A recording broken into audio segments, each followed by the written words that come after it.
La Escuela Defensorial de la Defensoría Pública del Ecuador se complace en dar la cordial bienvenida a todas y todos al segundo día del evento académico denominado Taller para el Fortalecimiento del Sistema de Justicia y Defensa Penitenciaria en Adultos y Adolescentes en Conflicto con la Ley en Ecuador. Recordamos a los asistentes mantener encendidas sus cámaras, silenciar los micrófonos, registrar de manera obligatoria su asistencia mediante el link que será enviado al finalizar este taller. Únicamente obtendrán el certificado quienes se registran los 2 días destinados al desarrollo de este evento. Esta capacitación generará un certificado de asistencia por 10 horas.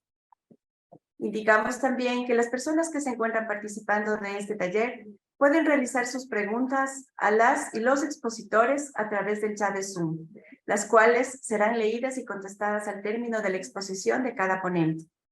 El día de hoy tendremos 2 jornadas, de 9 a 12 y retornamos de 2 a 4 de la tarde. Saludamos y damos la bienvenida a Mauricio Sotalín Vela, Evelyn Jiménez Naranjo, Elena Rodríguez Rodríguez y Yoconda Arteaga López, facilitadores de este segundo día de taller. El primer tema de este taller es COIP y Reglamento del Sistema Nacional de Rehabilitación Social e Instructivo para la Aplicación de Beneficios Penitenciarios, el cual será abordado por el magíster Mauricio Sotalín Vela. Antes de darle la palabra, nos permitiremos leer unas breves líneas de su hoja de vida.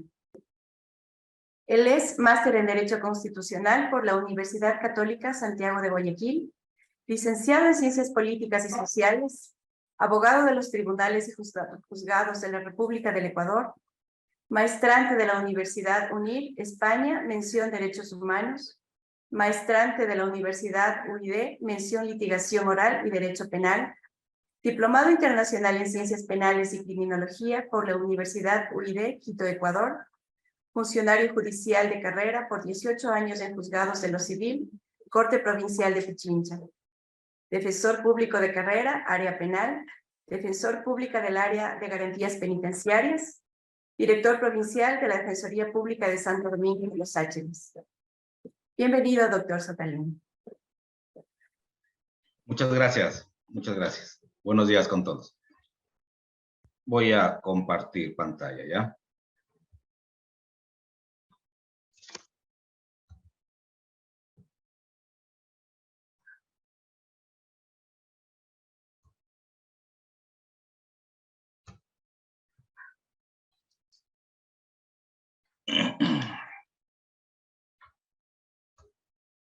Listo, sí me escuchan bien, ¿no? Sí, doctor, sí se lo escuchan claro. Listo, muy buenos días con todos, las autoridades presentes, compañeros defensores públicos, judiciales, compañeros de los centros de privación de libertad a nivel nacional que nos acompañan el día de hoy. En primer lugar, entiendo que los participantes conocen la teoría, la norma como tal, por la naturaleza de vuestros trabajos y del medio en los que nos desenvolvemos día a día. Esta mañana tengo la intención de llegar a humanizar la norma y la ley, más que una circunstancia de enseñanza de lo que ya conocemos y que es parte de nuestro trabajo. Puede existir ciertas imágenes posiblemente un poco fuertes, de antemano 1000 disculpas, pero es necesario aterrizar en la realidad. Bien. Quiero comenzar en primer lugar con una breve historia, se puede decir, de dónde nacen estos derechos penitenciarios, de dónde nace incluso la misma situación de la creación de la defensa pública, la situación de los derechos con las personas privadas de la libertad, y que de alguna forma dejan en contexto de que, por ejemplo, con las imágenes que comparto, no se repitan o no se continúe realizando ese tipo de acciones en contra de la humanidad. Las 100 reglas de Brasilia marcan un hito importante a nivel latinoamericano y en otros países sobre acceso a la justicia de las personas en condiciones de vulnerabilidad. En nuestro país, las personas privadas de la libertad pertenecen a un grupo vulnerable, conforme lo dispone la Constitución en su artículo 35 y 51, vigente, y que desde el 2008 es de aplicación totalmente obligatoria. Si una persona, al tiempo de cumplir una condena en un centro de rehabilitación social, es beneficiario de los regímenes establecidos en el Código Orgánico Integral Penal y Reglamento del Sistema Nacional de Rehabilitación Social, los mismos se puede solicitar de oficio directamente al centro por parte de la PPL o mediante un abogado hasta su judicialización, de ser el caso como tal. Si una persona al tiempo de cumplir una condena en un centro de rehabilitación social es beneficiario, como lo dije, es en donde comienza a funcionar todo el aparataje estructural, normativo, legal y las misiones de cada una de las instituciones, en este caso, Defensa Pública, así también como SNAI. Existen ciertos nodos críticos a todo nivel, muchas veces que no dependen del personal administrativo o judicial, sino más bien de factores exógenos a la misión y roles de las instituciones involucradas. Por ello, es imprescindible la intervención de los jueces de garantías penitenciarias, que ha ido tomando fuerza en varias provincias, porque aunque no se crea, hay ciertas provincias que recién, como el caso de Santo Domingo, están comenzando a funcionar los jueces de garantías penitenciarias como especialidad. En los últimos meses ha existido ciertos avances e intentos de establecer parámetros de acción inmediata. Sin embargo, es evidente que aún no existe una práctica jurídica uniforme entre la situación administrativa y jurisdiccional. A partir del 10 de agosto del 2014 entró en vigencia el Código Orgánico Integral Penal y dejaron de existir para el futuro los regímenes denominados hasta la fecha como prelibertad, libertad controlada y rebajas. Se sustituyen estos beneficios por los denominados regímenes de rehabilitación social semiabiertos y abiertos, como los más conocidos, que serán regulados por el Reglamento del Sistema Nacional de Rehabilitación Social y cuya supervisión y control está a cargo de un organismo técnico especializado. Las personas privadas de libertad son un grupo de atención prioritaria que gozan de todos los derechos constitucionales, excepto el derecho a la libertad ambulatoria y ciertos derechos políticos o civiles. Existe todavía ciertos recelos en diferentes estamentos. No podemos culpar solo a una institución o varias instituciones, las más conocidas, porque una persona privada de la libertad necesita de varias actividades civiles, ¿no? Como derechos humanos, y civiles como derechos intrínsecos como persona. Por ejemplo, un derecho a una herencia. Si es que un padre fallece y tiene la necesidad de tener una herencia, de poder administrar esa herencia, lógicamente está privado de la libertad y necesita hacer una donación, por ejemplo, para que de esa forma, con esta figura, darle el poder a la esposa, al hermano, etcétera, y que como ellos están en libertad puedan realizar cualquier gestión necesaria. Pero ahí, por ejemplo, tenemos un hierro que muchos de los notarios lo aplican y últimamente, con el pretexto de la seguridad carcelaria, mucho más.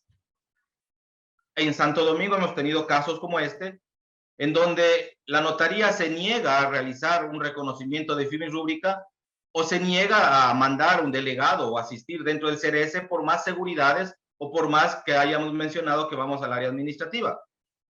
Entendamos que estos derechos de esta persona privada de libertad están vivos y no tienen por qué ser de alguna forma interrumpidos para ejercerlos. Sin embargo, este hierro creado por una interpretación a la ley, válida hasta cierto punto, habla de que los notarios no pueden recoger una firma de una persona privada de la libertad, así asistan con custodia a la notaría o así el notario asista dentro del centro de rehabilitación social, porque ellos en la ley notarial manifiestan que no pueden coger una firma o no pueden dar fe, una fe pública de una persona que se encuentra coaccionada.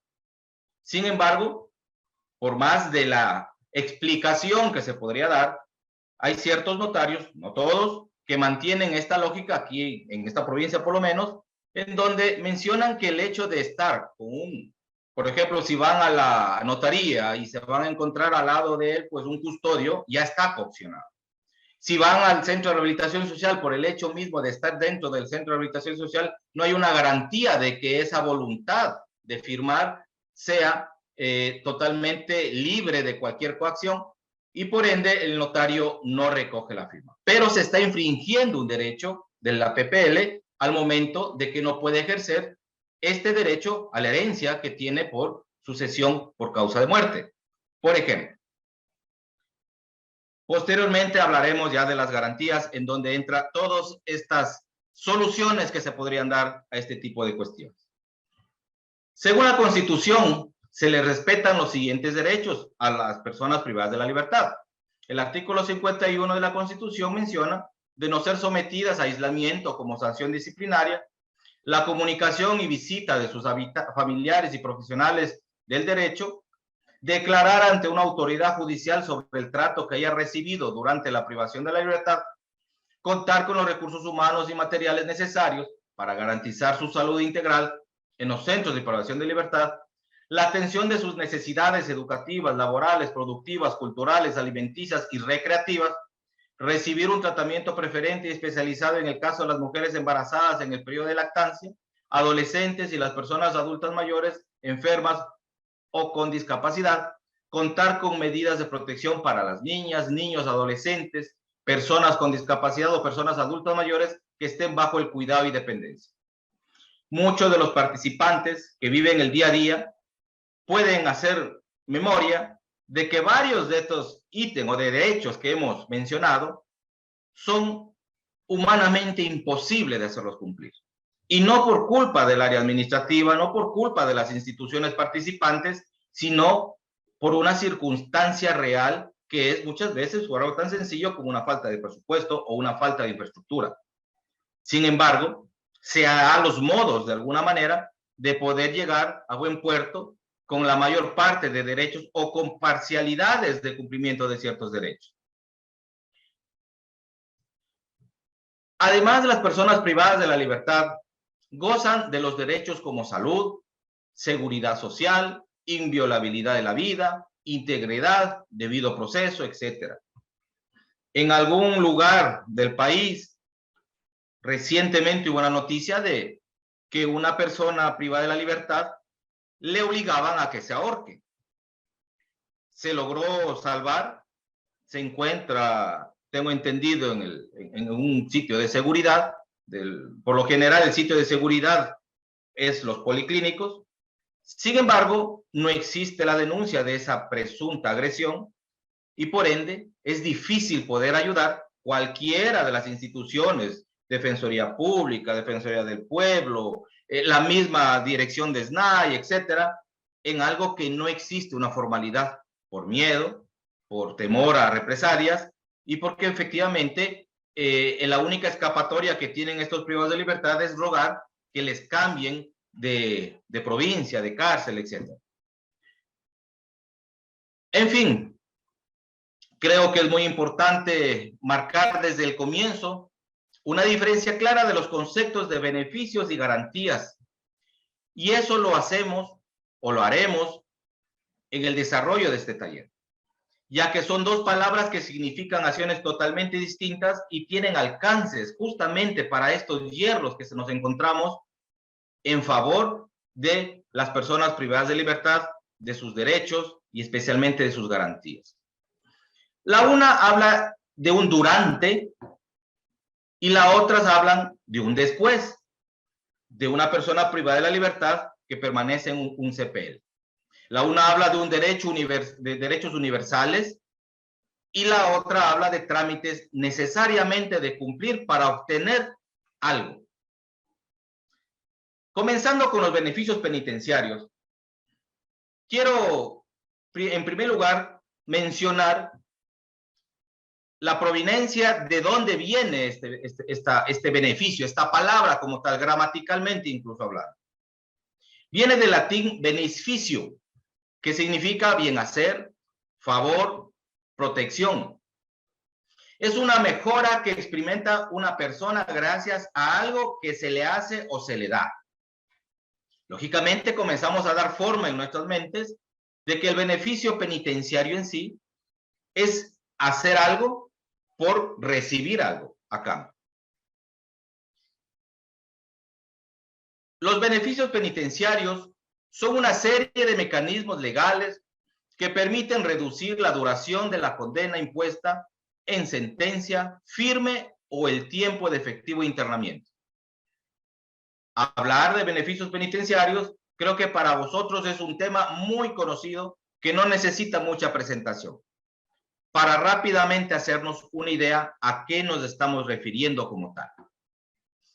En nuestra normativa, como parte del sistema de rehabilitación social, existen los conocidos beneficios penitenciarios. Rápidamente nos vamos a referir a varios de ellos. ¿Cuáles son estos beneficios penitenciarios a los que tienen derecho las personas privadas de la libertad? Las personas que se encuentran sentenciadas en los centros de privación de libertad tienen los siguientes beneficios: el régimen semiabierto, el régimen abierto, la prelibertad, la libertad controlada, la rebaja de pena por el sistema de méritos o buena conducta, la rebaja de pena por moralidad de quinquenio, el indulto, especialmente referiremos al indulto 355 y 265, que se hicieron famosos por ser indultos presidenciales y que colaboró a nivel nacional en la despoblación carcelaria, que en ese tiempo existía como una noticia top del Ecuador. A partir del 10 de agosto del 2014, entró en vigencia el Código Orgánico Integral Penal y dejaron de existir ciertos regímenes. Y ahora, refiriéndonos a los más conocidos, como por ejemplo el régimen semiabierto, y que también está regulado por el Código Orgánico Integral Penal, mencionado en su artículo 674, 692, 696, 698, 699, en donde se puede uno tener una gama de procedimientos y accesos para poder mencionarlos en el momento oportuno de una necesidad penitenciaria. Al hablar de régimen semiabierto, el régimen semiabierto es un proceso de rehabilitación social de la o del sentenciado que cumple con los requisitos y normas del sistema progresivo para desarrollar su actividad fuera del centro de ejecución de penas de manera controlada por el organismo técnico. Se realizará una actividad de inserción familiar, laboral, social y comunitaria. Y uno de los requisitos sine qua non, o una de las características más importantes, es haber cumplido el 60%. Régimen semiabierto que últimamente en el Ecuador ha sido totalmente cotizado, criticado, manipulado y malinterpretado, y muchas veces por los medios de comunicación, como una situación de publicidad. Entendiendo que un régimen semiabierto se entrega luego de que esa persona privada de la libertad ha dado señales, ha dado luces de una rehabilitación, de unas ganas de rehabilitación social, de unas ganas de reinserción social.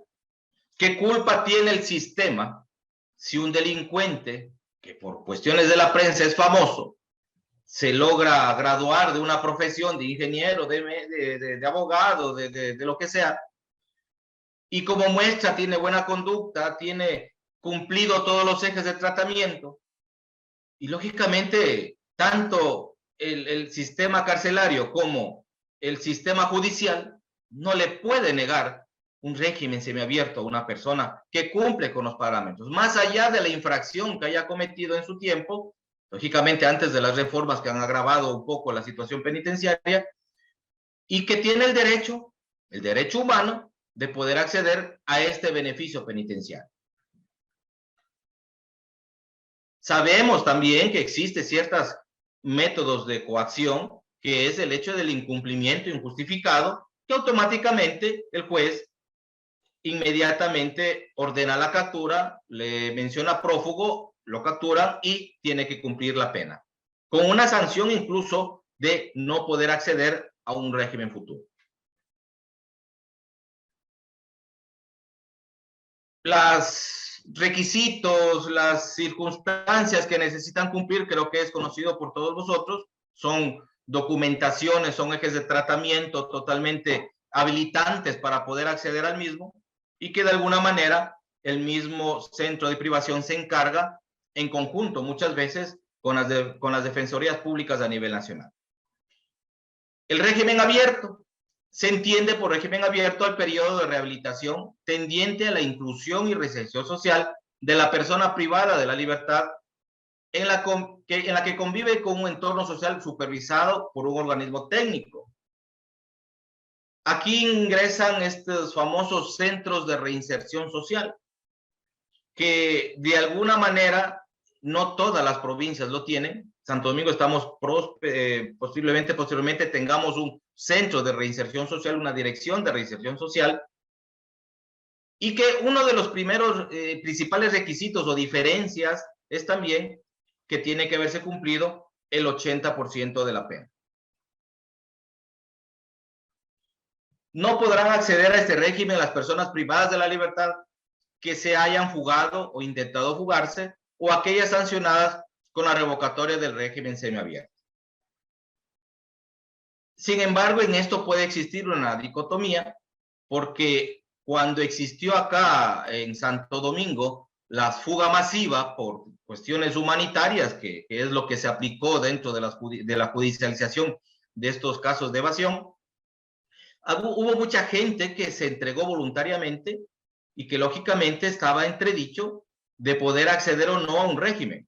Muchos de los, y esto hay que decirlo, ¿no? Esto creo que es un secreto a voces, muchos de las personas privadas de la libertad ingresaron por su buena fe, incluso las autoridades, la policía, la fiscalía, los jueces, dieron un visto bueno, entre comillas, de no judicializar ciertos procedimientos, porque se entregaban y que ellos mismos manifestaban que lo hacían, que se habían ido por miedo a la muerte.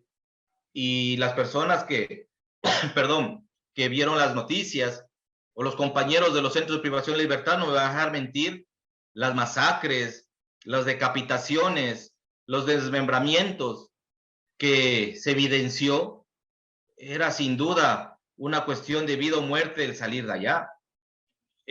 Justamente nosotros teníamos casos en ese tiempo de personas LGBTI que se encontraban siendo prostituidas adentro por esta situación antes de que explote toda esta masacre, porque era una olla de presión, y que estaban desaparecidos y no sabían dónde encontrarlas. Poco a poco fueron apareciendo, fueron entregándose voluntariamente, pero la pregunta es, ¿puedo acceder a un régimen? Y creíamos que todo estaba bien, porque como no estaba judicializado, como no se encontraba de alguna manera hecho el debido proceso, la audiencia, no, fiscalía no accionó, defensa tampoco tenía necesidad de activarse, pero sucede que en este momento, que estuvo próximo ya una persona a salir libre, porque ya había cumplido la totalidad de la pena, aparte de eso cuadrapléjico, que ya hemos de conversar, aparece en el sistema el día que ya tiene que salir, que tiene una orden de captura, porque al momento que se fugaron se había mandado una alerta general, me imagino con el listado, con nombres, con números de cédulas a las judicaturas, y en las judicaturas existe un archivo en donde menciona que tiene una orden de captura y por ende no puede acceder a su libertad inmediata, a su libertad porque ya cumplió toda la pena. Esta orden de captura se ha accionado y por ende, como dice la ley, mientras no esté de alguna forma depurado o exista algo pendiente, pues no puede acceder al régimen. Pero la pregunta aquí es, ¿esa orden de captura es suficiente sin un debido proceso? Porque solo es una orden de captura para, lógicamente, traerle a juicio y porque la judicatura ha desconocido de que esta persona se integró casi inmediatamente, al mes creo que es, al ser ese de manera voluntaria y se entrega. O sea, él ha cumplido la pena internamente, pero para la judicatura él ha estado fugado.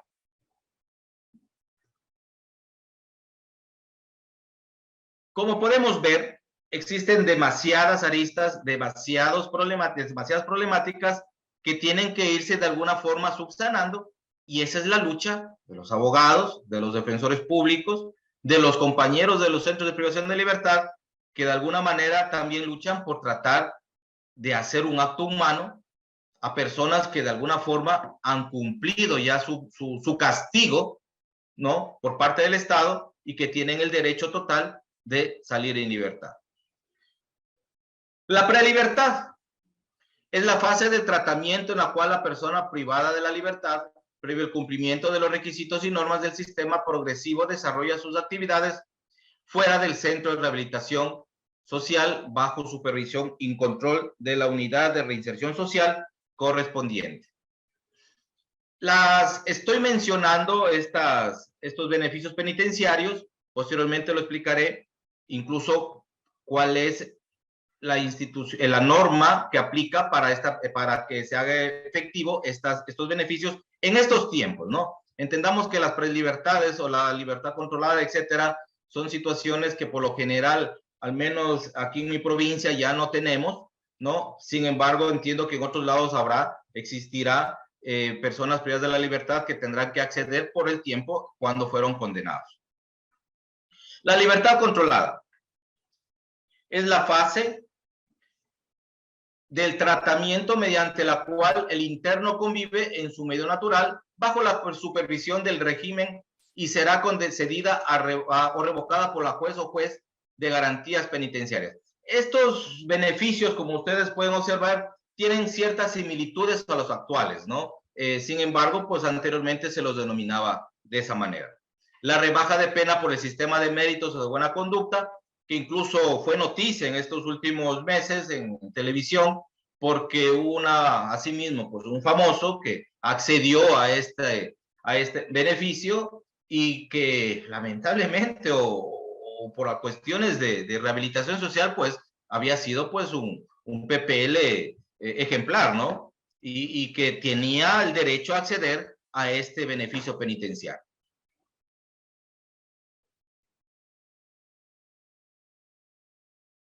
La rebaja de pena por modalidad de quinquenio.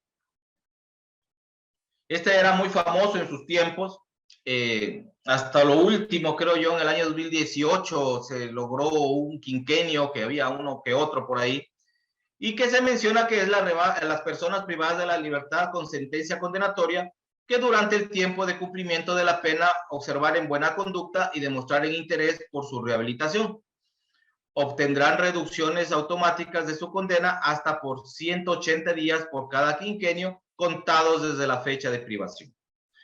Entendamos que estos tipos de beneficios penitenciarios de alguna manera aportaban un estímulo para que las personas privadas de la libertad puedan acceder, puedan portarse bien y pueda ser una fuga de la olla de presión que conlleva estar encerrado años y en espacios pequeños, ¿no? Y que va siempre subiendo el número de personas privadas de la libertad. En algún centro de rehabilitación social, imagínense que tenía, según los estudios del año 2019 que habían realizado una institución, voy a evitar de dar nombres o direcciones porque no quiero causar polémica, más es por una cuestión, los menciono más por una cuestión didáctica, ¿no? En donde tenían una capacidad de 910 personas, llegaron a tener 2,000 y pico de personas, sucediendo lógicamente una sobrepoblación carcelaria y que va de la mano al hacinamiento carcelario, que también son dos términos totalmente distintos que se los ha confundido, se los ha tergiversado a nivel de prensa, a nivel nacional, ya que puede existir sobrepoblación carcelaria, pero posiblemente no puede existir hacinamiento carcelario, ¿no? El hacinamiento es una consecuencia de la sobrepoblación, pero para que exista hacinamiento debe haberse violado varios derechos humanos, derechos fundamentales, antes de poder hablar de un hacinamiento, porque hablar al público de un hacinamiento es algo muy grave, es algo que prende las alertas nacionales e internacionales, cuando posiblemente solo estemos tratando de una sobrepoblación carcelaria y que el órgano administrativo de ese centro de privación de libertad de alguna manera puede llevar esa sobrepoblación carcelaria y no dejar que se llegue a un hacinamiento como tal. El famoso indulto, ¿no es cierto? Que el presidente de la República en ese tiempo pues lo sacó, lo promulgó, y que de alguna manera para todos al comienzo me acuerdo que fue una novedad, ¿no? De ver el trámite. Yo creo que ahí incluso se vio un poco de falencias en las instituciones que teníamos a cargo realizar estos trámites, porque falencias en el sentido no de falencias en su misión, en sus capacidades de trabajo, no, más bien eso creo que se demostró un profesionalismo tanto las instituciones públicas como privadas que en alguna manera intervinieron. Si no digo falencia, posiblemente en un poco el egocentrismo del ser humano, que por lo general se mantiene, ¿no? Me acuerdo que había casos que incluso nos peleábamos con los administrativos del CRS para poder sacar más indultos y poder salir en los estadísticos y poder sacar la fotito también para demostrar el trabajo que estamos realizando, ¿no? Y subir los estadísticos gracias a tal institución o gracias a tal otra institución como tal. Y eso, aunque no crean, sí causa un retardo, sí causa un trago amargo para las personas que están prestas a acceder a este tipo de beneficios, porque reina la desinformación. Es lógico, pues se van a algún lado, le dicen de una forma, se van a otro lado, le dicen de otra forma, y en vez de posiblemente trabajar en equipo, posteriormente se logró ya estandarizar los procedimientos, se logró superar este impasse, se puede decir, de egocentrismo de cada uno, y se pudo trabajar en equipo y se pudo dar buenos resultados como tal, ¿no? Entendamos que las instituciones estamos para colaborarnos, para echarnos una mano, no más para entorpecer un trámite o para tratar de hacer algo dañoso en contra de seres humanos, ¿no? Que son las personas privadas de la libertad. El decreto 355, que se han de acordar, que son por delitos como robo, hurto, abuso de confianza, y el decreto 265, que son las enfermedades catastróficas. Y que creo que este decreto, desde mi punto de vista profesional y práctico, nos quedó debiendo, porque el catálogo de enfermedades que mencionaba el presidente de la República, que muchas de las veces tratamos incluso con ciertos tipos de acciones constitucionales, activarlo al catálogo inmenso que hay de enfermedades catastróficas del Ministerio de Salud, muchas de las veces fue negados por una falta de posiblemente de ampliarlo más. Hay que ser realistas que en los centros de privación de libertad pues no se tiene la infraestructura como para mantener a enfermos crónicos, y que incluso se puede poner en riesgo tanto a las personas privadas de la libertad como a las personas que administran los centros de privación de libertad con enfermedades contagiosas, infectocontagiosas como tal. Sin embargo, eso es nuestro trabajo. Incluso nosotros como defensa pública, ingresar a las celdas, ingresar a pabellones, pues también estamos en el mismo riesgo y compartimos esos miedos y esas circunstancias en donde nos toca realizar nuestro trabajo, pero también nuestro trabajo humanitario como tal, ¿no? Es importante tener en cuenta que aparte de que es muy necesario contar con el reglamento del sistema de rehabilitación social como una herramienta importante para la aplicación de los beneficios penitenciarios a los cuales los PPL se hacen acreedores luego del cumplimiento de varios requisitos que dan fe de su presunta rehabilitación. Y digo presunta rehabilitación porque muchos nos culpan, ¿no es cierto?, creo que en general, ¿no?, a todo al aparataje judicial, administrativo, yo qué sé, de que salen las personas privadas de la libertad y vuelven a delinquir y vuelven a ingresar otra vez al centro de privación de la libertad.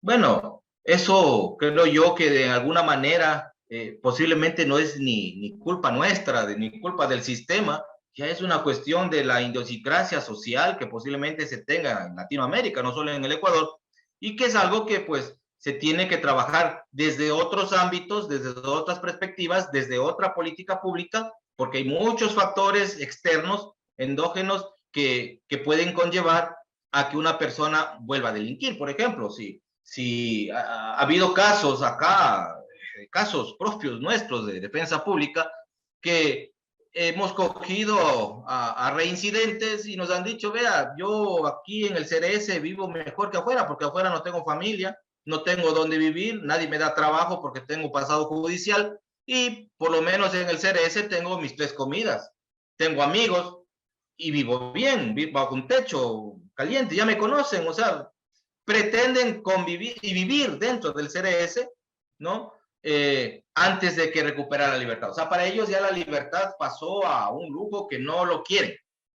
Claro que un poco cambió la situación, pues con la situación de la crisis carcelaria a nivel nacional, en donde ya primó pues el miedo a hacer carne de cañón y que de alguna forma, creo yo, que un poco se restringió a estas personas que por lo general pretenden vivir del Estado dentro de un centro de privación de la libertad antes de recuperar su libertad, porque afuera no tienen absolutamente a nadie ni nada que hacer para ellos poder sobrellevar una vida en sociedad.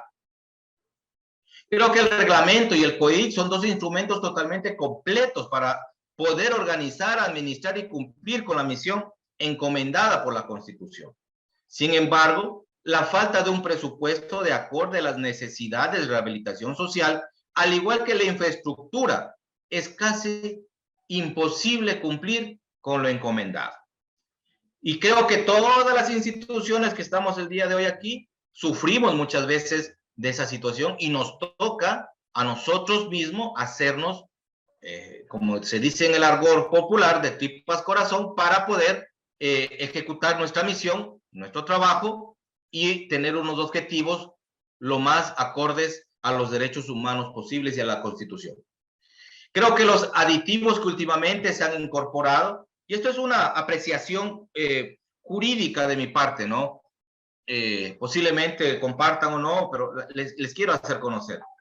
Creo que los aditivos que últimamente se han incorporado a la crisis carcelaria no son productos de falta de leyes o reglamentos, sino más bien falta de la aplicabilidad de la norma como tal, por parte de los diferentes sectores. Aquí estamos hablando del Ministerio de Salud, estamos hablando de los GAC provinciales, cantonales, estamos hablando de varias instituciones, de la policía, etcétera.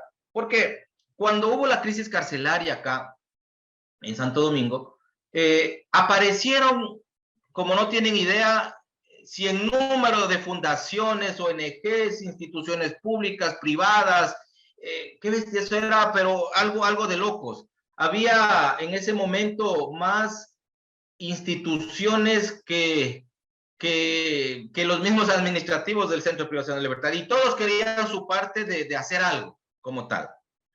Y había instituciones que permanecemos todo el año, todos los 365 días, 24/7, atentos de ellos, que muchas de las veces, por estar ocupados del trabajo que sabemos que tenemos que hacer ahí, por ejemplo, como parte de defensa pública, identificar cadáveres, tratar de ver a nuestros usuarios que estaban caídos en desgracia, comunicarlos con los familiares, nos olvidábamos de las cámaras y posiblemente del protagonismo que teníamos que tenían que hacerse visible también para que se vea que de alguna forma la institución también está al frente como tal. Y no se diga a los compañeros de los centros de privación de la libertad que sufrieron en carne propia, que escucharon los disparos, que olían a sangre, porque eso era de locos. Y que de alguna manera tuvieron, y gracias incluso a Defensa Pública, pues tratamientos psicológicos, al menos acá en la provincia, las personas que trabajan dentro de los centros de rehabilitación social, incluso los guías penitenciarios como tal. Tratamiento psicológico porque no es fácil ver un decapitado, ver cómo sacaban los cuerpos en camiones, en volquetas, y después como legos tratando de armarle en el centro forense, y los familiares, las madres llorando porque no sabían si era su hijo o no era su hijo, que son cuestiones que en realidad nos ponen en contexto de qué es lo que está pasando con la humanidad y qué es la problemática en realidad. Y por ende digo yo que no es en sí la situación de la falta de la normativa, porque la norma es clara. Código Orgánico Integral Penal es claro, el reglamento del SNAI es sumamente claro en los temas direccionados a la rehabilitación social. No hay para dónde perdernos.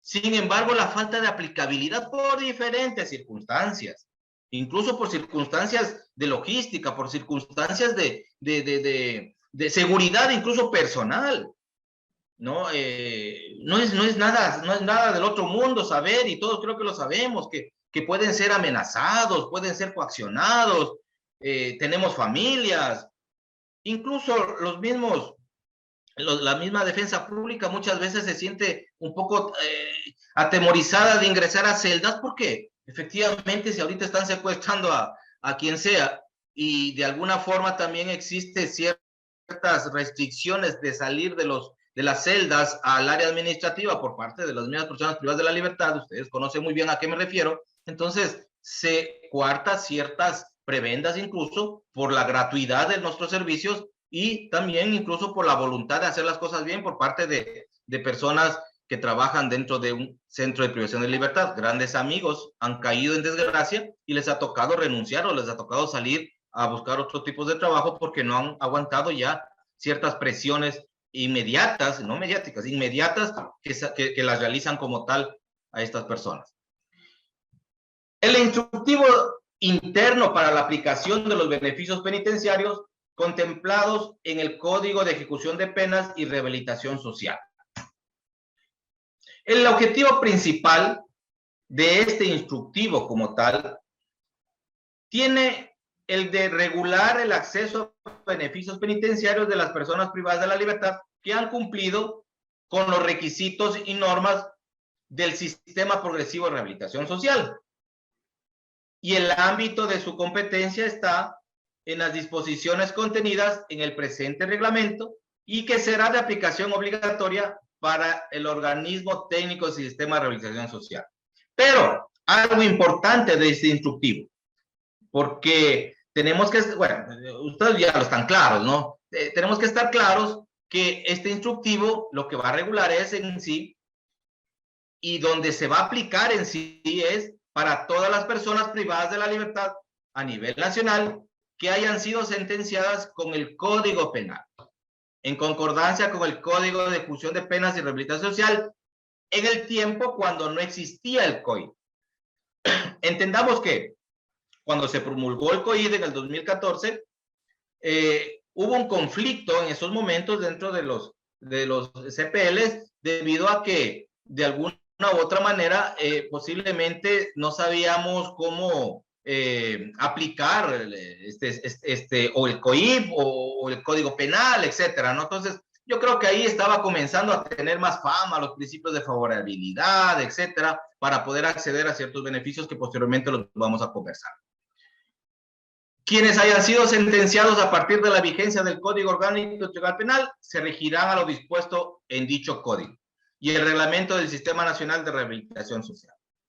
La finalidad de este instructivo tiene como finalidad garantizar el acceso a beneficios penitenciarios a las personas privadas de libertad que fueron sentenciadas previo a la entrada en vigencia del Código Orgánico Integral Penal, respetando sus derechos y garantizando la reinserción e inclusión progresiva a la sociedad.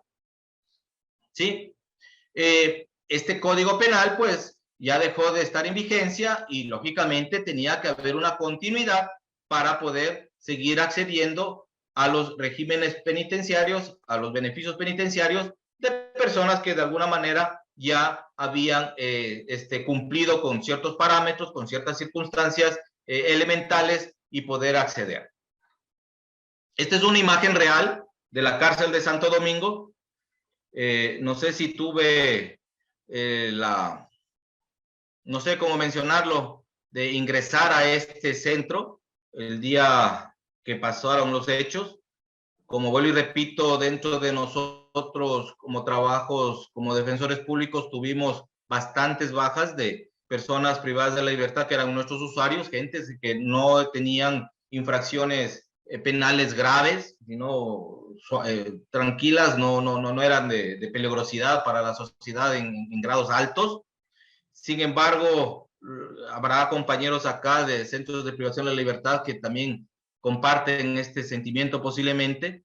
el ver la muerte de cerca, oler, sentir, imaginarse los gritos y la bulla de desesperación hasta el punto de romper las paredes de concreto para hacer túneles y escaparse, realmente nos hace pensar en la vida y que en realidad qué está pasando con la humanidad, ¿no? Los privados de la libertad son seres humanos. Creo que uno de los requisitos elementales para trabajar en estos temas es el hecho de verlos como tales, como seres humanos, y no verlos como números, ¿no? Estas son imágenes de personas privadas de la libertad que viven en esas condiciones. A quien estamos viendo es una persona parapléjica, ¿sí? Esta persona no tiene movimiento de la cintura para abajo, se alimenta, evacúa por medio de sonda. Ustedes se imaginarán cómo lo hace, quién le ayuda. Iba a proyectarles las fotos de las escaras, pero me pareció un poco exagerado.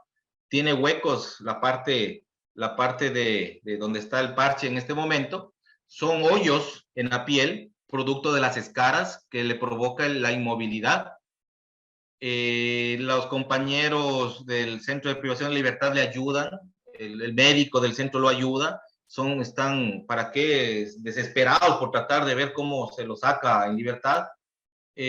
Sin embargo, también los compañeros privados de la libertad les dan la mano, pero entenderán que aparte del castigo que estás recibiendo por la sentencia, es humillado, es arrinconado por los malos olores, por la carga que significa para el resto de gente, y podrán imaginarse la alimentación y el aseo que esta persona puede tener, ¿no? No hay médico que pueda estar 24/7 y es una persona que necesita una inmediata atención de un familiar. Esta persona, personalmente estoy peleando para sacarlo libre, sigue todavía en esas condiciones. Sin embargo, es la persona que les mencionaba hace un momento que salió con una orden de captura, ¿no? Porque él se entregó, pero la judicatura nunca se enteró. Y estamos en ese proceso como tal. Garantías penitenciarias. Yo creo que luego de haber visto estas imágenes, ya más o menos nos vamos a dar cuenta de que efectivamente, ¿qué es una garantía penitenciaria y a qué nos vamos a referir y cuál es la diferencia con los beneficios penitenciarios, que yo creo que ya lo tienen sumamente claro? En sí, las garantías penitenciarias es evitar esto, evitar estos desastres, evitar estas circunstancias de inhumanidad, que no hace más que no aportar al principio constitucional que rige nuestra norma penal y la creación de un SNAI, que es la rehabilitación social. Nosotros como ecuatorianos no tenemos la pena de muerte, no tenemos el castigo corporal instituido en la Constitución, tenemos la rehabilitación social, que incluso eso es parte para minimizar la criminalidad en un país. Y eso es lo que se debe llegar a entender por parte de cierta política pública para la inversión de infraestructura, de logística, de situación económica, porque eso va a bajar el índice de criminalidad como tal, directa o indirectamente como tal. Garantía, gramaticalmente, es la seguridad de que una cosa va a suceder o realizarse. La palabra garantía indica la cualidad del garante. La palabra garante viene del francés garant y del germánico waren, que significa hacerse responsable, a seguridad. Aterrizando en la actualidad, ¿cuál sería el garante nato de esta persona, de este ser humano que se encuentra en esa cama? ¿Cuál sería el garante nato dentro de los beneficios penitenciarios en el Estado, en este Estado, por intermedio de las diferentes instituciones que serían las que tienen que aplicar? Instituciones que necesitamos manos, pies, cabeza para poder hacer nuestro trabajo y para que se puedan realizar los trabajos que lo dispone el reglamento del SNAI, que lo dispone el Código Orgánico Integral Penal y que lo dispone a varias instituciones. Lógicamente es el Estado. Él es el garante. El Estado es el garante para evitar que estas atrocidades sucedan como tal. Y la arma, por si así decirlo, o la base para la creación de esta idea de la aplicación del concepto de garantía en el Ecuador como Estado, es la Constitución. Y a eso me refería, de que la vindicta pública, muchas veces que yo la menciono, que últimamente está totalmente distorsionada, pide prisión preventiva, pide situaciones de quemar a la gente, de linchamiento y todo lo demás, cuando en nuestra Constitución no habla de ese tema de circunstancias, incluso de la prisión preventiva, que es uno de los principales factores para la sobrepoblación carcelaria, manifiesta que es de última ratio. Y que el hecho que salga libre una persona no significa que no tenga un debido proceso, tenga un juicio. Sin embargo, la vindicta pública quiere prisión preventiva, quiere ver preso a la gente por todo. Y sucede esto. La Constitución es el armamento, es la arma que tiene la norma, la ley, los que trabajamos dentro de estas circunstancias de garantías penitenciarias para poder aplicarlas y lógicamente con un tratamiento directo de los tratados internacionales conforme lo dice el artículo 417 de la Constitución de la República del Ecuador.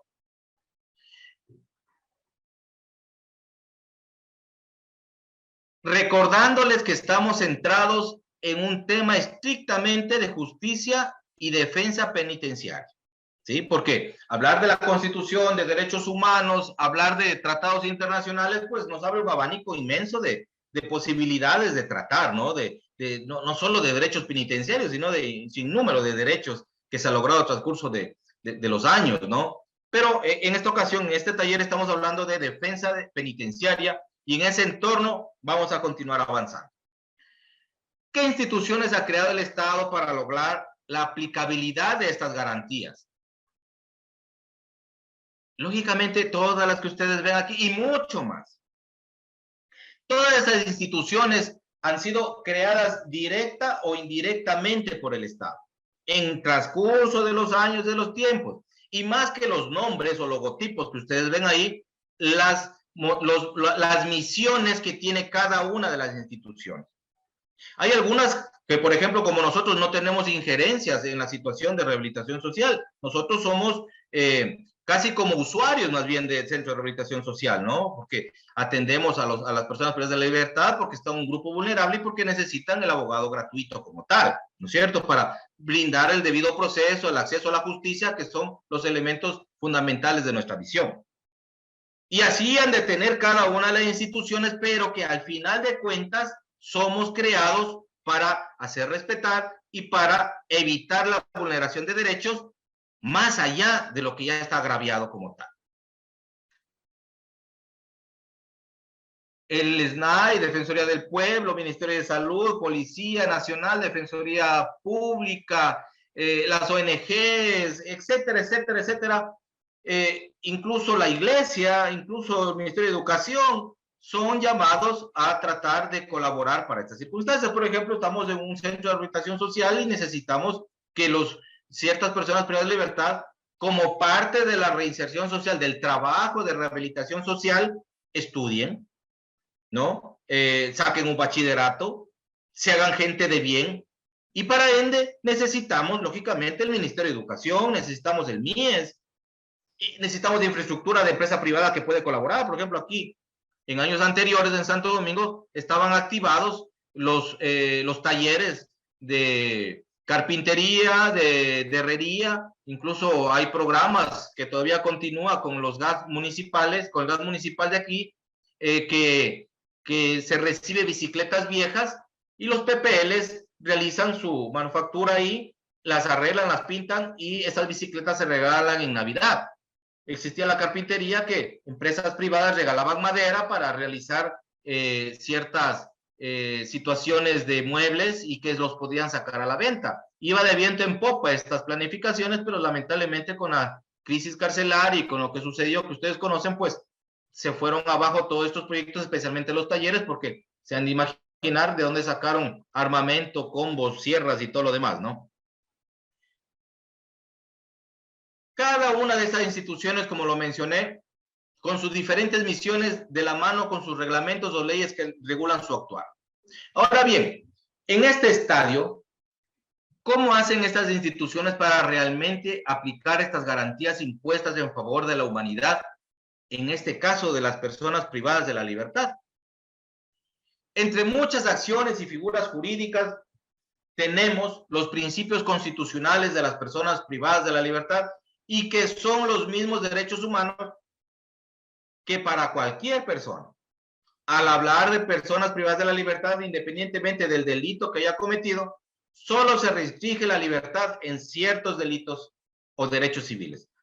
Como por ejemplo, esta circunstancia de el criterio notarial que tenían, entiendo que en otras provincias pueden acceder a la firma dentro del CRS o mandar un delegado, o sea, pero en Santo Domingo tienen un criterio unísono, los notarios, de que los privados de la libertad, sea que salgan con un resguardo de guía penitenciario, o sea que quiera el notario ingresar, tienen el criterio de que son personas coaccionadas y que de alguna manera no les garantizan que ellos puedan dar la fe pública de un acto que ellos están por firmar, por ejemplo, el PPL. ¿Por qué? Porque dicen que la persona que está presa pues no está totalmente libre de cualquier tipo de coacción, ya que puede ser exigido por dinero, por libertad, por cualquier cuestión, y que lógicamente ellos no pueden dar esa fe pública. Al hablar de PPL, independientemente del delito que haya cometido, solo se restringe la libertad y ciertos derechos civiles. Estamos hablando estrictamente del respeto de la Carta Magna, que es la Constitución. Estos derechos están garantizados por la Constitución del Ecuador y convenios internacionales a los que está suscrito el Estado ecuatoriano. No podemos salirnos de esos convenios, no podemos salirnos de ese marco constitucional de accionar. Y eso muchas veces es un trabajo también de nosotros como parte de instituciones de sociabilizar esa circunstancia a los que más podamos como tal.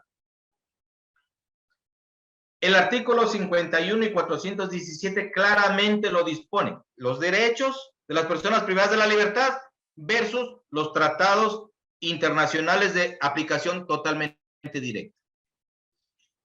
Existen varias formas de hacer respetar las garantías penitenciarias y aquí podemos ya tener muy claro la diferencia entre el término beneficio penitenciario y garantía penitenciaria. Como lo dije al comienzo, el beneficio es algo que lo tiene que hacer durante para conseguir algo y la garantía es algo que tiene que le protege totalmente, ¿no es cierto?, para que no sean vulnerados sus derechos como tal. Una garantía constitucional. Y que en el Ecuador tenemos las garantías jurisdiccionales.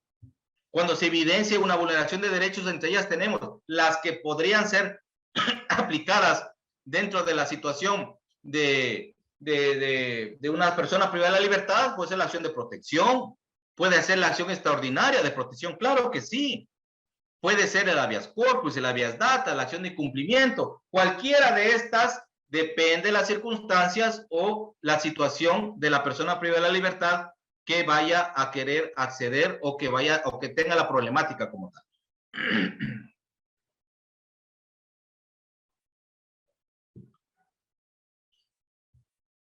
Dentro de la acción de protección, voy a hablar de unas tres que son las más importantes, ¿no? Y que son las más conocidas, las más, bueno, la una, que es la más conocida, es la que últimamente ha tenido una popularidad de rating increíble en el Ecuador.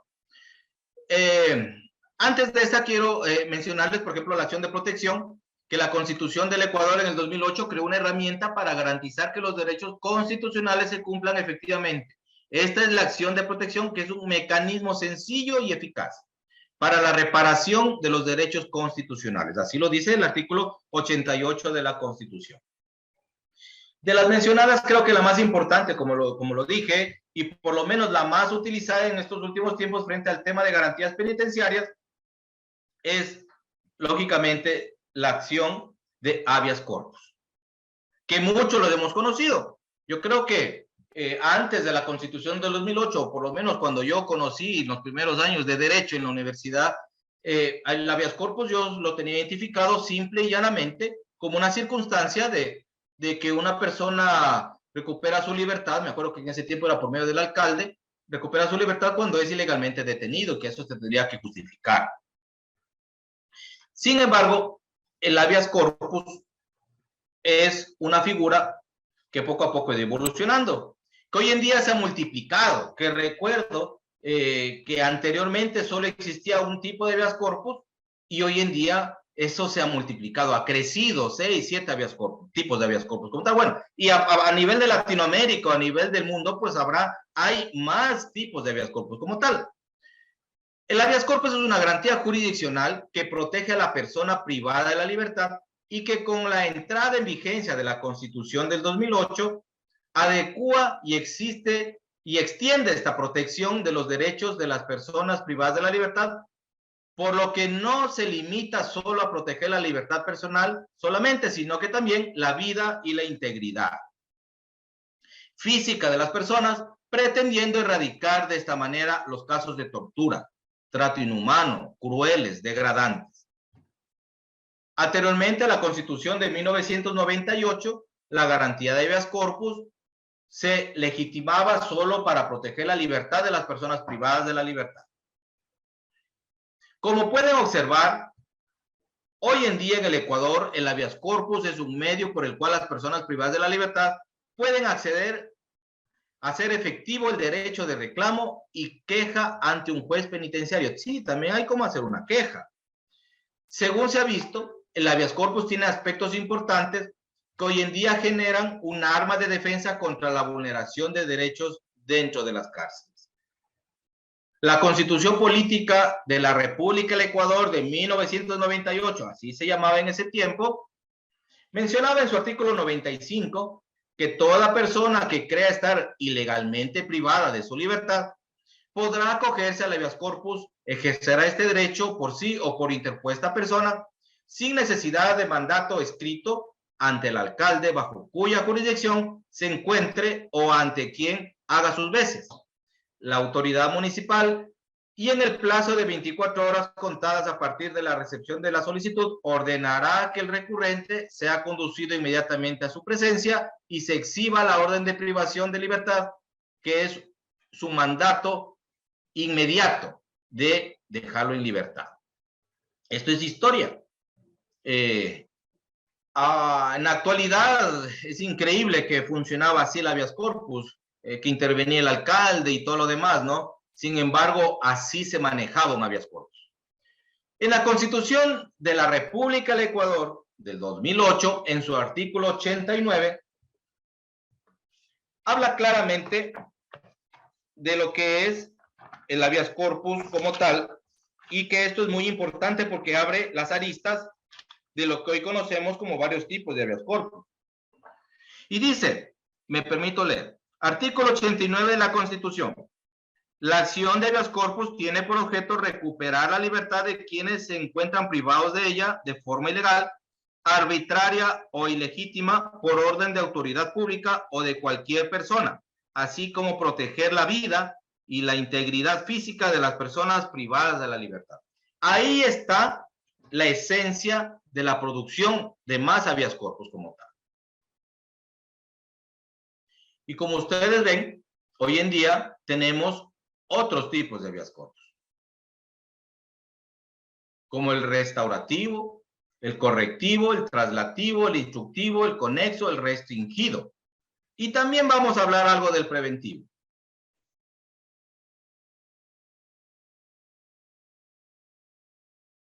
Antes o después del 2008, ¿no es cierto? Y antes de esta época, lógicamente, que está en crisis de criminalidad del país, ya existía estos tipos de habeas corpus como tal.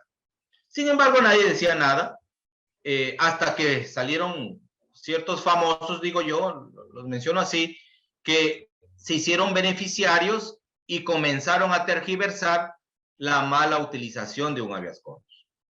Pero anteriormente, luego del 2008, usábamos este recurso para garantizar los derechos de las personas privadas de la libertad.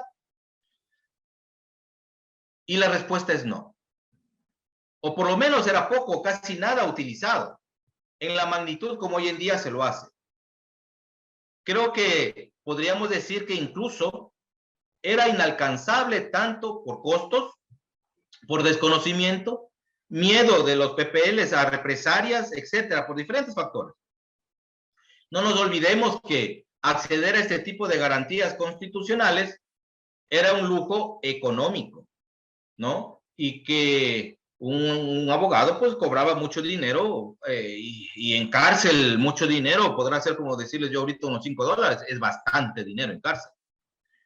Sin embargo, he ahí un papel importante en la Defensoría Pública, en especial con las nuevas líneas de servicio de garantías constitucionales, en donde nosotros como Defensa Pública estamos llamados ahora sí, con la ley en la mano, nuestra ley orgánica de la Defensoría Pública, a tratar estos temas constitucionales de garantías.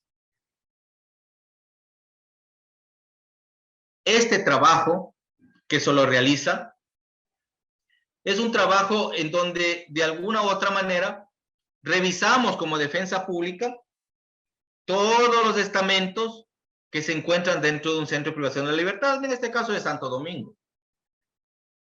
Participamos de los eventos de reinserción social, de los deportes, participamos de las charlas, de las veedurías nacionales e internacionales que se realizan. Visitamos a las personas privadas de la libertad que de alguna manera se encuentran en estado de vulnerabilidad, más vulnerabilidad de la que ya tienen como tal, porque la Constitución basta que sea privada de libertad, ya está en estado de vulnerabilidad, pero en este caso están enfermos, no tienen acceso a un médico, etcétera, no por una mala voluntad del funcionario, sino porque no existe esa colaboración como tal. Se trata también de alguna manera de educar, de hacerles partícipe, porque el momento que están privados de la libertad, lo que más a ellos les interesa es que alguien les vaya a visitar.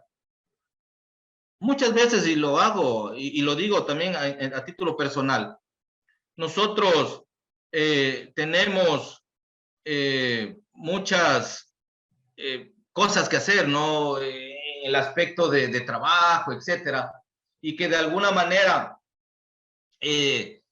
hay ciertas personas privadas de la libertad que vienen todos los días que uno llega a cárcel a conversarle lo mismo que le conversó las 10 veces anteriores que él visitó. Sin embargo, ese es nuestro trabajo. Porque si no nos conversan a nosotros, ¿a quién van a conversar? A nadie le interesa de los internos. Y creo que ni siquiera a nosotros. Porque a veces son casos que son imposibles de poderlo realizar. Por ejemplo, yo tenía un caso de una persona que tenía una enfermedad en la piel casi parecido a la lepra y sigue todavía interno. Es una persona adulta ya y que de alguna manera él quería salir a otra ciudad para que de alguna forma hacer un acercamiento a la ciudad de Ibarra, por ejemplo, pero que lamentablemente esta persona no tenía un diagnóstico médico, yo solo le veía la piel, que estaba totalmente enllagada, con verrugas y cosas así, pero no tenía el tratamiento clínico, y sin el tratamiento clínico yo no puedo justificar ante el juez ni tampoco ante el órgano administrativo que lógicamente esta persona está siendo más vulnerable. Y tampoco tenía un familiar directo que tenga una residencia como tal, o por lo menos hacer un acogimiento familiar, ¿no? Con una carta de agua, luz, la cédula, etcétera. Esta persona de alguna forma tiene el derecho, pero ¿cómo lo hacemos efectivo?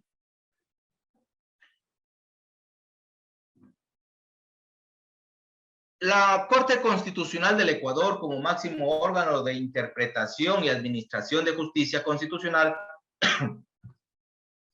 en nuestro país ha establecido las diferentes clases de habeas corpus que son aplicados al Ecuador.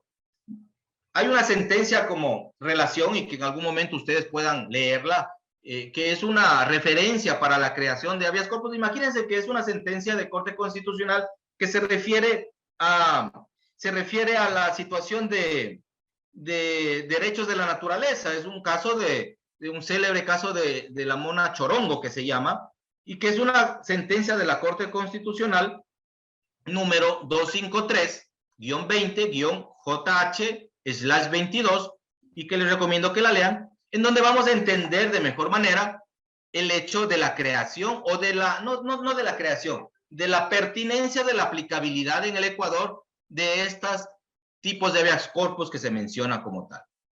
Dentro de esta sentencia mencionada, 253-20-JH/22, se establecen los tipos de habeas corpus que existen, que son aplicables en el Ecuador como tal, y que se hace mención a 6 de ellos, entre lo principal: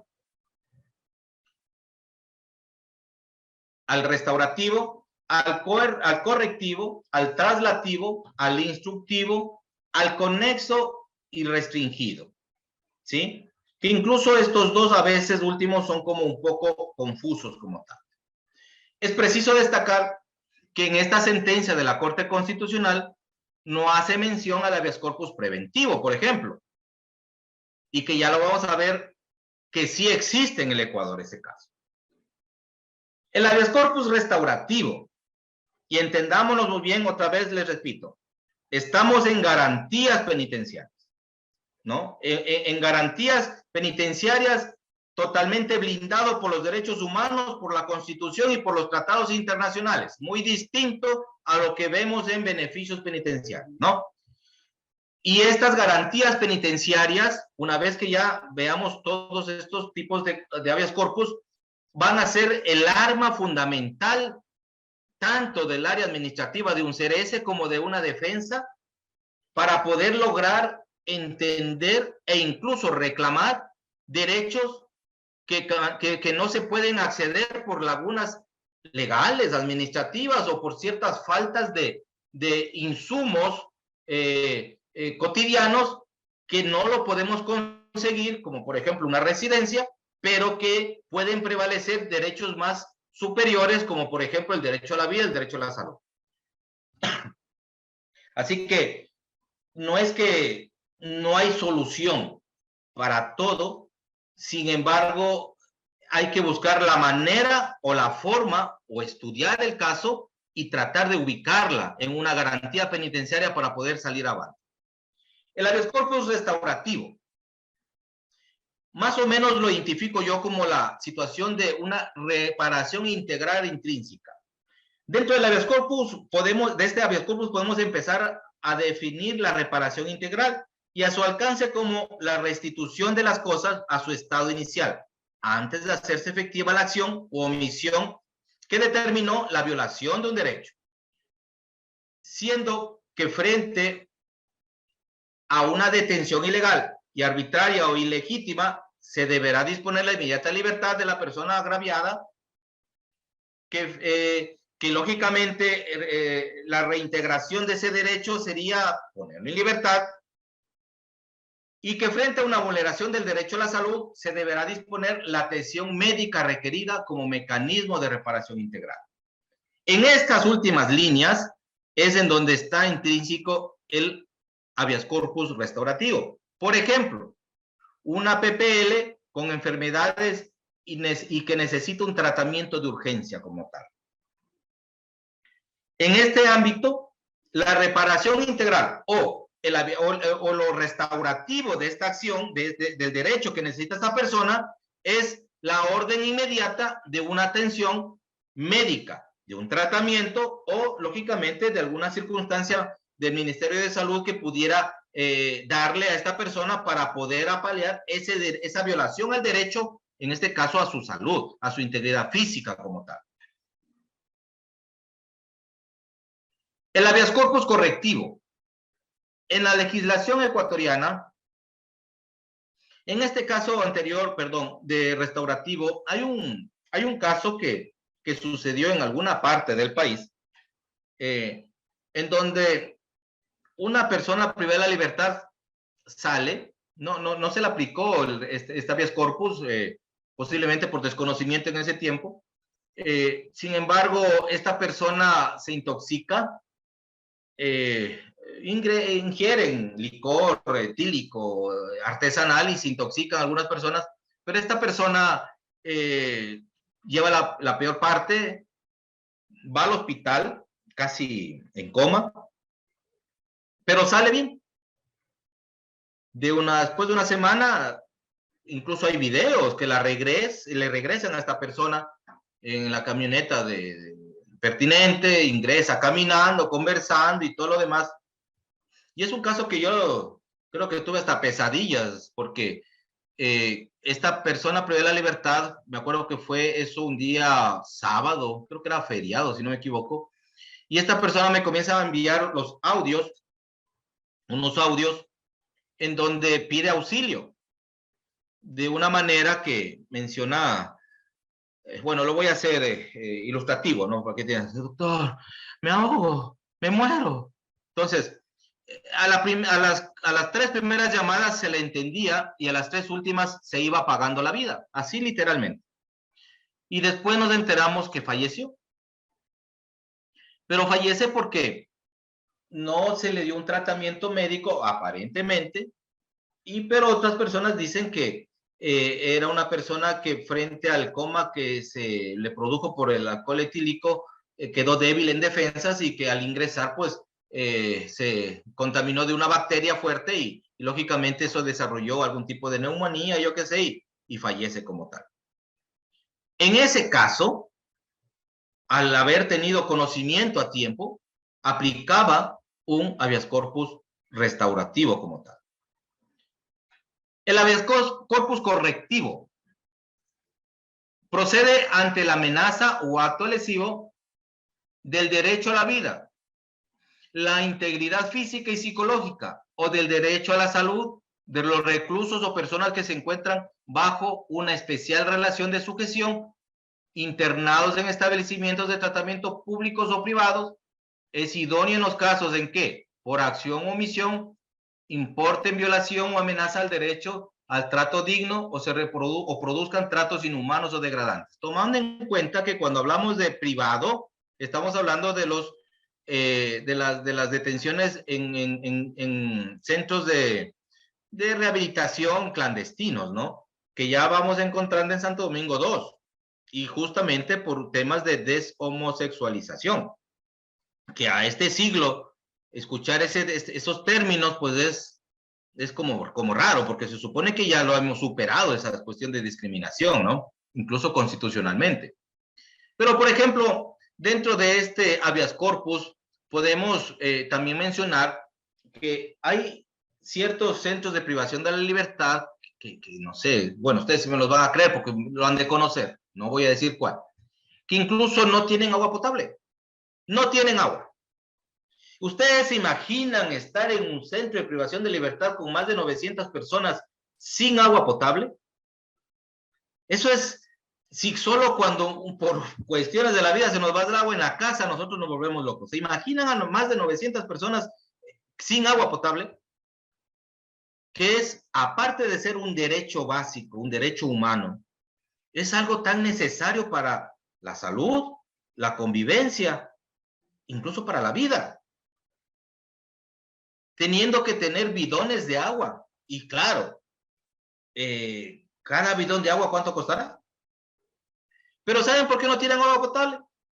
Porque hay un conflicto territorial entre un gas provincial y un gas cantonal. Y por ende no saben quién de los dos es el responsable de llegar con el agua potable. A una cuadra se acaba el sector urbano y comienza la ruralidad. Ese es el relato. A una cuadra está el agua potable. Pero ¿quién se hace cargo de esa cometida? Y por ende, eso es un atentado contra el derecho humano. Y claro que puede ser utilizado ahí un habeas corpus correctivo como tal, porque se está produciendo un trato inhumano o degradante, ¿sí? Frente a un derecho que es intrínseco del ser humano, al menos en el Ecuador y conforme a los tratados internacionales de derechos humanos. El habeas corpus traslativo. Este habeas corpus busca prevenir que las personas detenidas permanezcan más tiempo de lo establecido por los jueces, ya sea de manera provisional, como la prisión preventiva, o por cumplimiento de la pena. Como ustedes pueden ver, este habeas corpus es el más utilizado. Yo creo que el habeas corpus traslativo solo le cambiaron el nombre al habeas corpus que siempre hemos conocido, que es el que prevé la privación de libertad ilegal.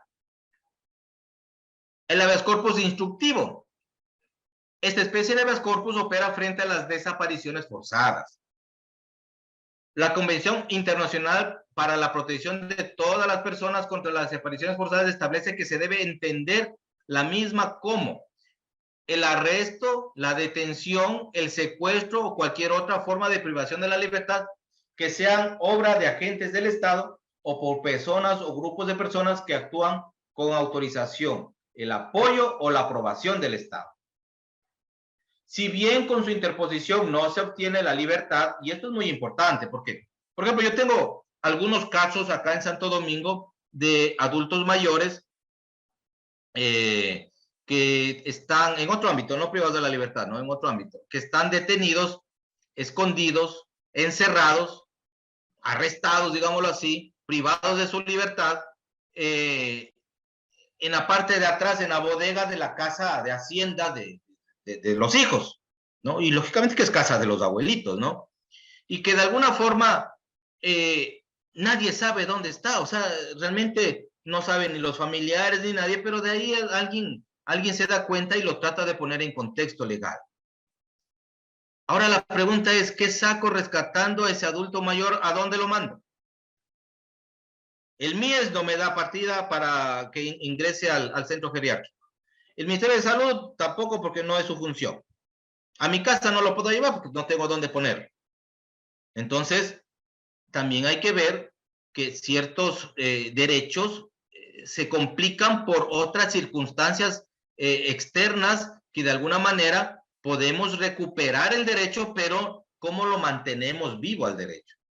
Algo así es esto de acá. Si bien con su interposición de este habeas corpus, ¿no es cierto?, no se obtiene la libertad inmediata de la persona, lo que produce es la agilización del proceso de búsqueda de la persona desaparecida. El juez tiene la obligación de ordenar que se inicien todos los procedimientos necesarios para localizarla de forma inmediata. Algún político famoso tuvo algo similar, si se han de acordar ustedes, no voy a decir nombres, no quiero meterme en problemas, pero que efectivamente aplicaron estos tipos de habeas corpus y que lógicamente terminaron en una ejecución inmediata y que fue criticado, que incluso el mismo Centro de Privación de Libertad, pues apoyado en la norma, apoyado en la ley, dio su postura, que estaba totalmente correcto conforme a la ley, pero que lamentablemente pues la opinión pública no lo veía así, incluso criticó pues a la misma función judicial.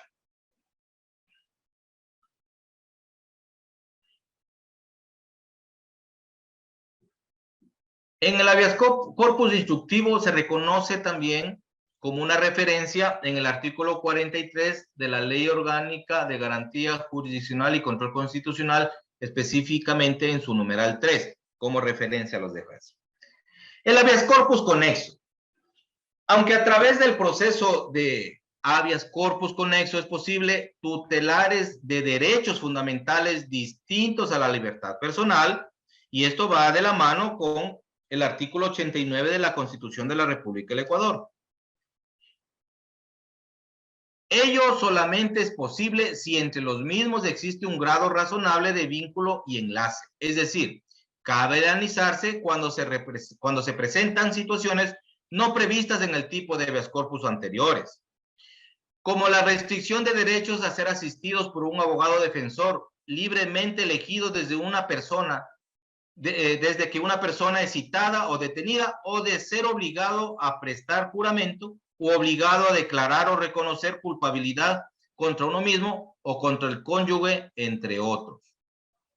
Si bien no hace referencia a la privación de la libertad, ojo, o restricción en sí de la libertad física o de la locomoción, de la movilidad, guarda un grado razonable de vínculo y enlace con esta, ¿sí?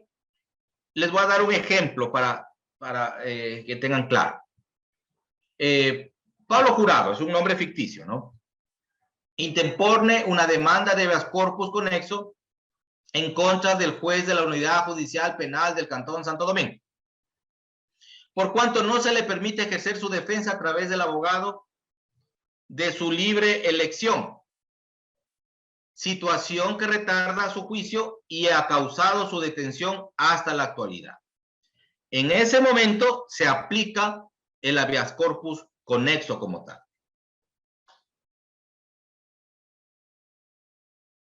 Pasemos al habeas corpus restringido, el cual procede precisamente para la defensa de los derechos constitucionales conexos a la libertad individual, especialmente cuando se trata de debido proceso y la inviolabilidad del domicilio.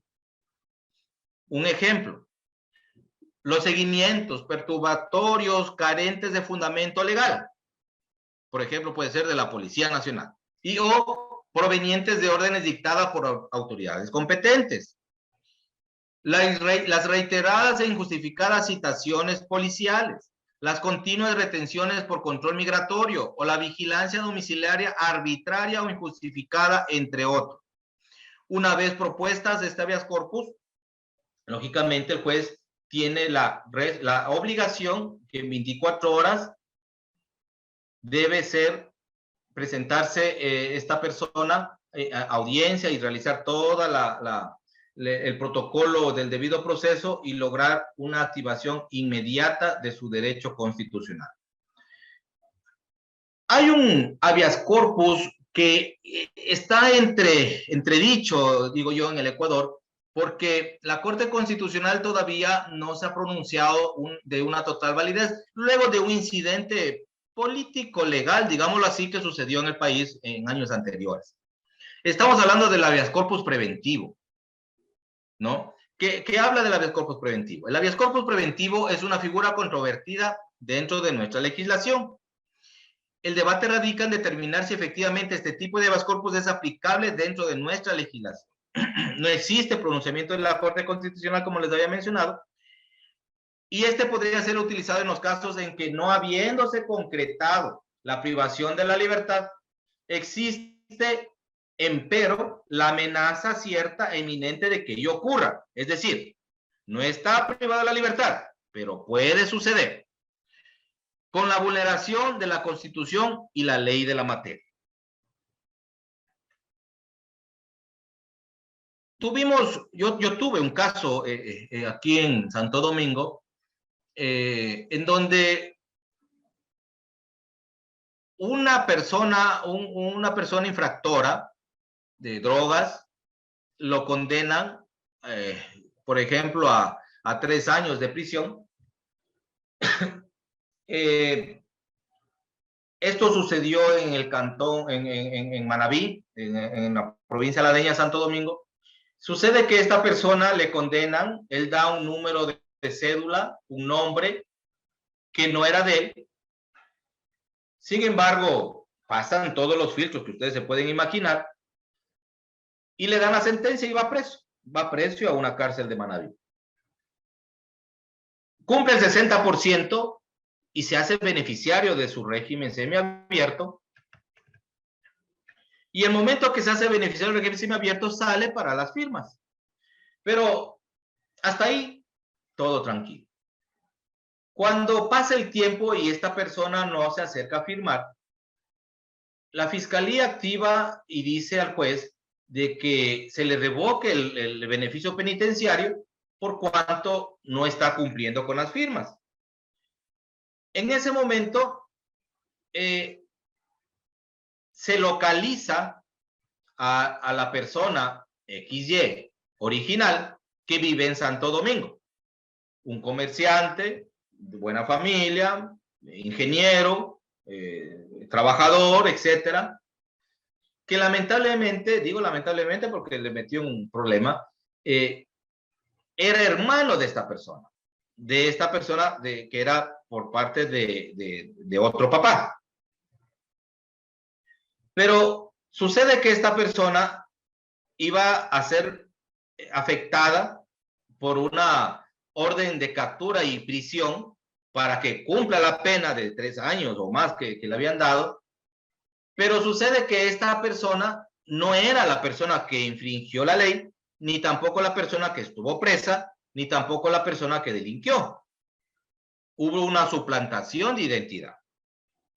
Al hablar con el juez manifestó de que él estaba cumpliendo el debido proceso y era verdad, porque dentro del procedimiento, del juicio, de la flagrancia, de todo, hasta el juzgamiento, esta persona fue del nombre XY, con un número de cédula tal. Y así fue preso, así condenado y todo lo demás. Pero sucede que en sí el verdadero infractor tenía su hoja limpia. Había dado el nombre del hermano. Pero la orden de captura iba a salir a nombre del hermano y no de la persona infractora. Hasta que se hagan los trámites de suplantación de identidad, hasta viajar a Manabí a conseguir huellas dactilares, la foto, la tarjeta índice, la situación del fichaje de la Policía Nacional, ir a la cárcel de Bahía de Caracas, ir a entrevistarse con el director, o sea, hasta ver todo en regla con el número de cédula y nombre del hermano. Sucede que por fallas técnicas de un sistema que tiene la policía, no tenían la ficha. No había fotos, no había nada. Solo había una foto de un policía que la había tomado al ingresar preso, que lógicamente la foto era totalmente distinta. Y lo único que teníamos era la huella dactilar del libro de egresos de los presos que salían y que dejan una huellita en el libro de la Policía Nacional. Pero hasta hacer todo este trámite, el juez ya iba a ordenar, lógicamente, la orden de captura, la orden de prisión de esta persona. Y que, claro, iba a traerlo de Santo Domingo al ingeniero a meterlo preso que pague una prisión que no era culpa de él. Y aparte de mancharle, que se iba a grabar todo, porque le iban a manchar su hoja de vida, su situación del récord policial, va a quedar marcado, estaba marcado ya dentro de la judicatura, etcétera. En ese momento es en donde podría tranquilamente aplicarse este habeas corpus preventivo como tal, un caso real. Asimismo, hay un caso muy famoso y que es por esto que está en contradicho de la Corte Constitucional, entonces se van a acordar claramente, que es el caso de Filambanco, de los hermanos Isaías. En el año 2019, el doctor Jorge Zavala presenta un habeas corpus preventivo y sucede que la Corte Provincial de Guayaquil le da el habeas corpus preventivo, ¿no es cierto? Y ustedes ya saben, pues cogieron los hermanos de Isaías y nos vemos. Pero ¿qué sucede? Posteriormente ponen en conocimiento del Consejo de la Judicatura y luego de eso, pues le declaran no válido, declaran la nulidad y declaran la orden de captura, etcétera, y todo lo demás, y queda sin efecto el habeas corpus preventivo porque dice que no es aplicable al Ecuador. Y de ahí para acá, este habeas corpus está entredicho como tal.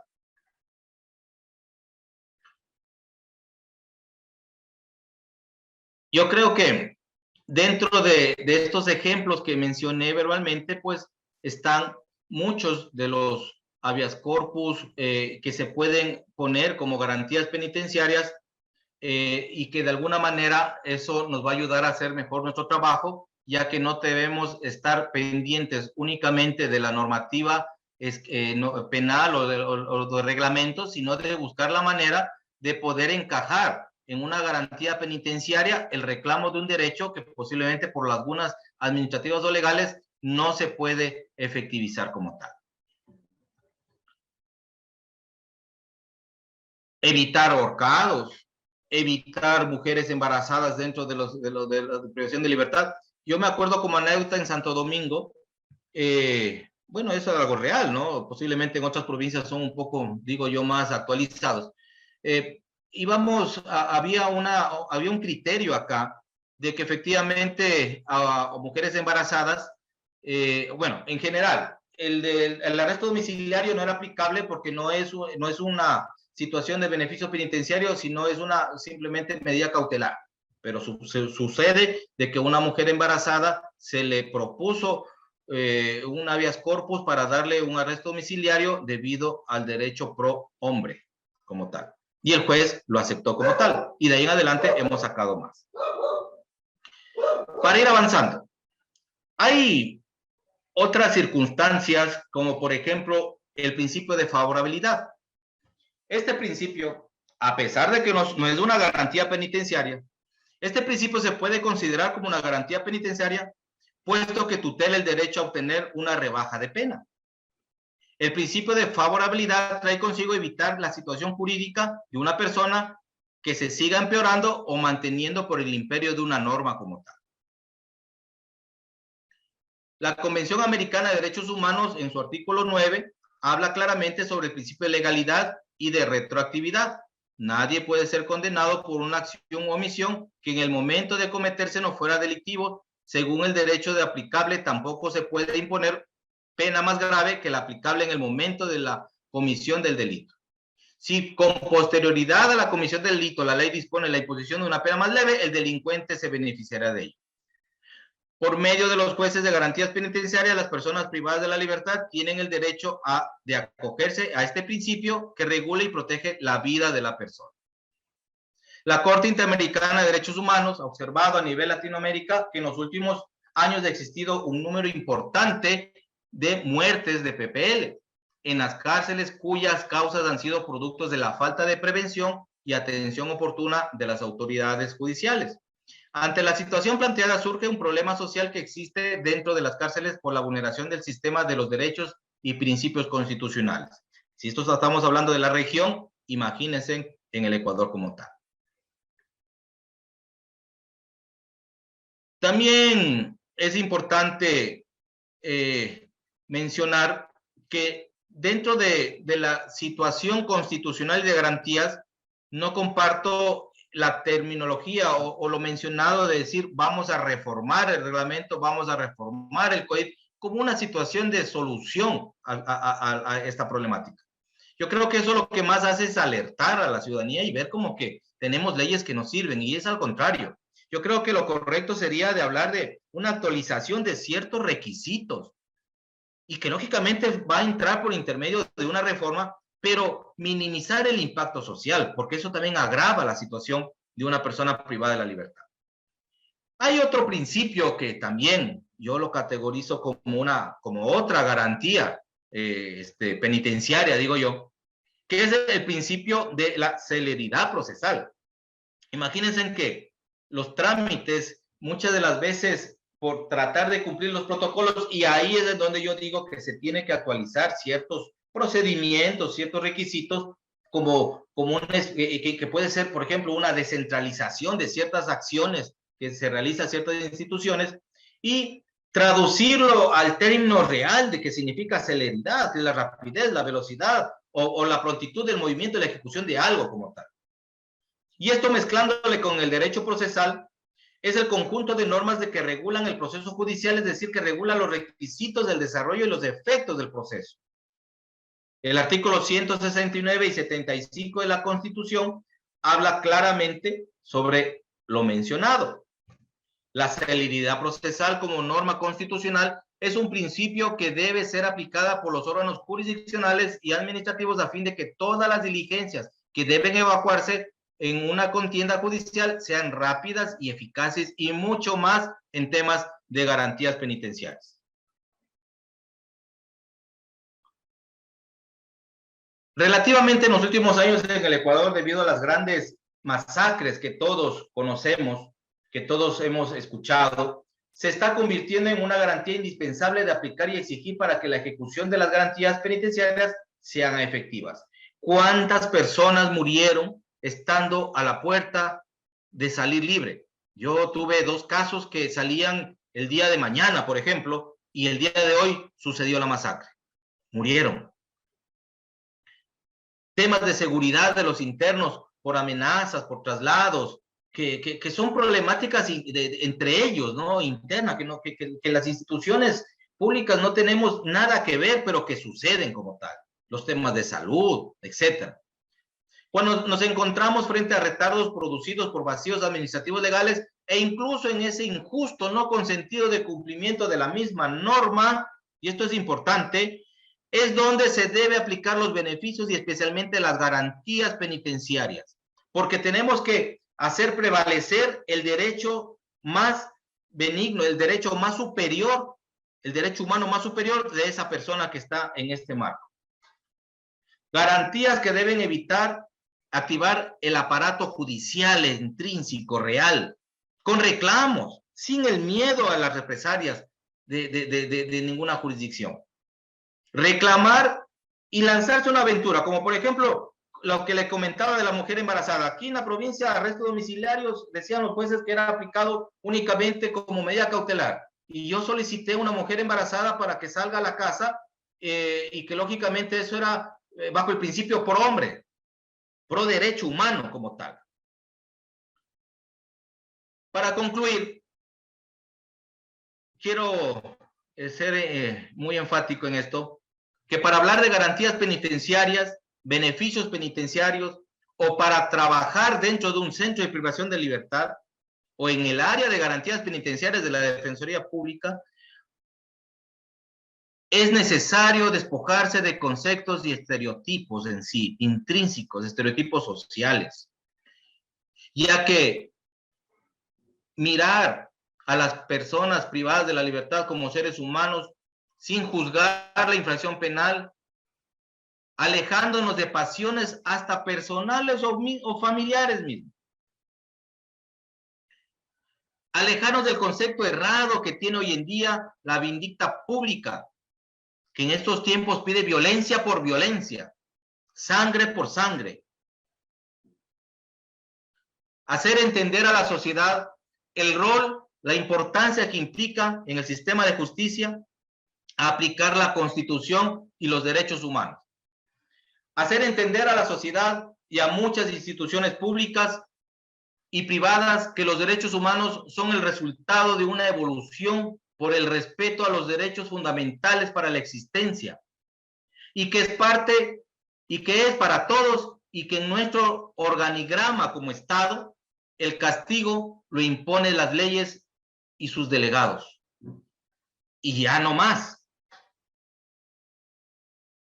Y que muchas veces es necesario que a uno le pase una injusticia para poder entender cuán necesarios son los derechos humanos. Yo quiero terminar con una frase que la menciono yo siempre. Hacer garantías penitenciarias es ser más humanos que funcionarios. Muchas gracias. Gracias, doctor, por su intervención. Pasamos a la ronda de preguntas. Si tenemos preguntas, por favor, que le podamos hacer al doctor. O podemos escribir en el chat o levantar la mano, por favor. Si podemos dejar de compartir la pantalla, doctor, para... Ok, gracias. Clever Torres levantó la mano, por favor, le escuchamos. Sí, ya está habilitado. A ver. Buenos días, doctor. Buenos días, doctores, doctoras. ¿Sí me escuchan? Fuerte y claro. Gracias, doctor. Bueno, en primer lugar, agradecerle mucho, doctor, por compartir sus conocimientos para cada día nutrirnos de la materia de garantías penitenciarias, específicamente en cuanto a beneficios penitenciarios. Todos los días aprendemos nuevas cosas y es importante nutrirnos permanentemente. En derecho es, como sabemos, se transforma permanentemente, ¿no? Entonces, por ello, yo quería hacer una acotación y a la vez también a una consulta. Se ha creado el reglamento del Sistema Nacional de Rehabilitación Social. Dentro del artículo 254, hay 7 requisitos específicos, la cual señala para cumplir el caso de régimen semiabierto, que es el más solicitado en los actuales momentos.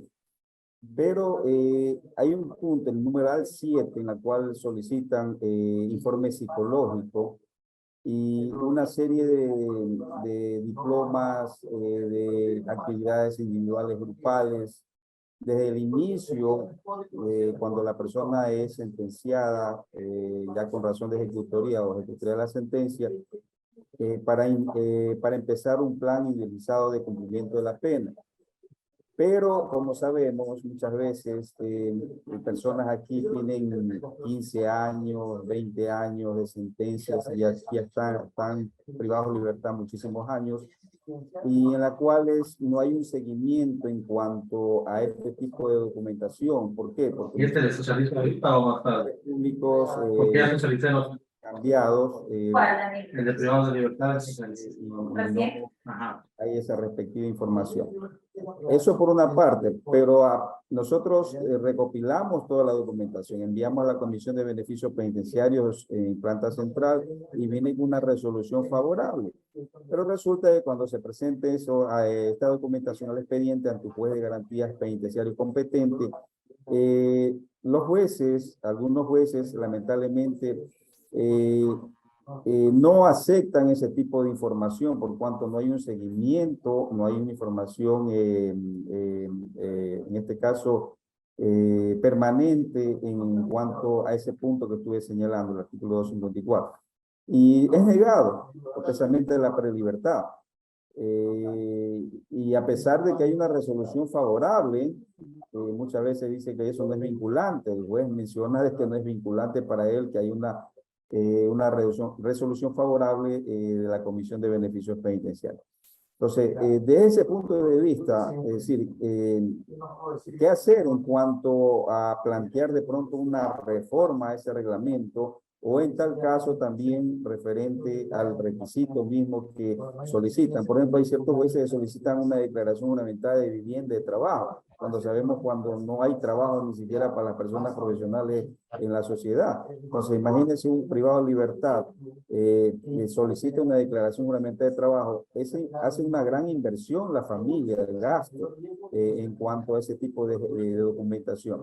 Entonces, no todos los jueces, pero sí realmente parece como que no, de jueces de garantías penitenciarias, no, algunos no están en la situación misma de estándar de pedir la documentación respectiva, sino lo que ellos solicitan, lo que ellos crean conveniente como jueces, garantistas, y muchas veces es todo lo contrario. Con todo respeto se lo digo para todos los compañeros. Gracias, eso quería contar, compañero. Gracias, doctor. Sí, bueno, una excelente pregunta. La verdad es algo que nos sucede en muchas provincias. Yo creo que una falta de tener un solo criterio jurídico por parte de los jueces, de los juzgadores, especialmente de los temas de garantías penitenciarias o la especialidad de garantías penitenciarias, rige bastante para la realidad, para hacer realidad este tipo de derechos como tal. No olvidándonos de que los jueces son jueces constitucionales y especialmente los de garantías penitenciarias, que ellos tranquilamente tienen la facultad de poder evidenciar el cumplimiento de los ejes o de los protocolos más mínimos o más necesarios para poder dar una positiva aceptación a algún tipo de régimen, en este caso semiabierto, prevaleciendo derechos constitucionales, prevaleciendo fundamentos, derechos fundamentales, incluso prevaleciendo la situación de prevenir el hacinamiento o la sobrepoblación carcelaria, y que de alguna forma eso conlleva pues a estas problemáticas como tal. Dentro de la situación de los ejes de tratamiento internos, pues hay muchas formas de poderlos ejecutar, de poderlos realizar, de poderlos optimizar como tal. Incluso como experiencias propias, hemos hecho convenios con los GAD, por ejemplo, para psicólogos, hemos hecho convenios con los GAD para cuestiones de educación, y que de alguna forma en donde no existe ciertos tipos de eje, pues tratarlos de optimizar con la autogestión, se puede decir en este caso, con las instituciones que también están llamadas a colaborar en temas de beneficios de garantías penitenciarias como tal, ¿no? Entonces, yo creo que más no es yo creo que no es una laguna legal, yo creo que no se necesita una reforma de la normativa, sino una actualización, tal vez una descentralización de ciertas actividades, pero más que todo, yo creo que es una homogenización del criterio jurídico de los jueces en temas de garantías penitenciarias, porque, como usted bien lo dijo, en unas provincias sí, en otras provincias no. Pero al final de cuentas es algo que el Consejo de la Judicatura creo que tiene que optimizarlo para que a nivel general, especialmente en las ciudades que mantenemos ciertos centros de privación de la libertad, puedan estos jueces de garantías penitenciales tener un criterio pro ser humano y no un criterio totalmente normativo, taxativo, que lo único que está haciendo es agravar la situación social y que justamente eso es lo que no queremos como tal, ¿no? Tenemos otra pregunta, doctor. Dice Catalina Castro. ¿Hasta qué fecha puede la persona privada de libertad aplicar el quinquenio? Es decir, ¿quiénes acceden a este derecho? Gracias. Bueno, específicamente fechas, pues tendríamos que cuantificar la sentencia, el momento de prisión, de la prisión y todo lo demás. Como una referencia general y específica, lógicamente, es que esté regida por el Código Penal y antes de la aplicación del COIP como tal, ¿no? Antes del 2014 que se aplicó la norma, el Código Orgánico Integral Penal. Y según eso, hacer los cálculos necesarios, pues sí, efectivamente podríamos ya sacar la fecha exacta y podríamos aplicar directamente, ¿no? Okay. Tenemos una última pregunta del abogado Héctor Trujillo. Dice, buenos días, ¿cómo ve el trabajo de reinserción y cuál sería el aporte que debe hacer el Estado frente a la crisis de empleo que impide que los preliberados no cuenten con este servicio? Bueno, la respuesta es tan sencilla como decir, falta plata, ¿no? En sí, eso es lo que en sí sería. Sin embargo, la reinserción social creo que sí falta un poco más de una voluntad política, ¿no? De poder apoyar más a los mismos estamentos institucionales que están llamados a poder aplicar este tipo de reinserción social, este tipo de rehabilitación social. No está por demás mencionar actividades de un poco de autogestión para tratar de poder, con colaboración de otras instituciones, realizar este tipo de actividades de reinserción social, hasta que se cree. Por ejemplo, que en Santo Domingo no tenemos nosotros la Dirección de Reinserción Social o el centro en sí como tal. Sin embargo, por ejemplo, nosotros hacemos una colaboración interinstitucional con una edificación de la Defensoría Pública con el Centro de Privación de la Libertad, en donde van las personas privadas de la libertad a tener actividades. Incluso tenemos acciones como limpiar parques, arreglar jardines y cosas así, tratamientos psicológicos, capacitaciones de violencia intrafamiliar, etcétera, y que de alguna forma se puede tratar de sacar adelante estos temas. Sin embargo, si nos vamos por el lado del Estado como el principal garante, como lo mencioné, para estos temas de reinserción social, yo creo que falta un apoyo mucho más fortalecido para todas las instituciones que tienen que ver, especialmente para el SNAI, para que pueda tener una infraestructura, un personal y todo un ente capacitado y poder realizar un correcto trabajo.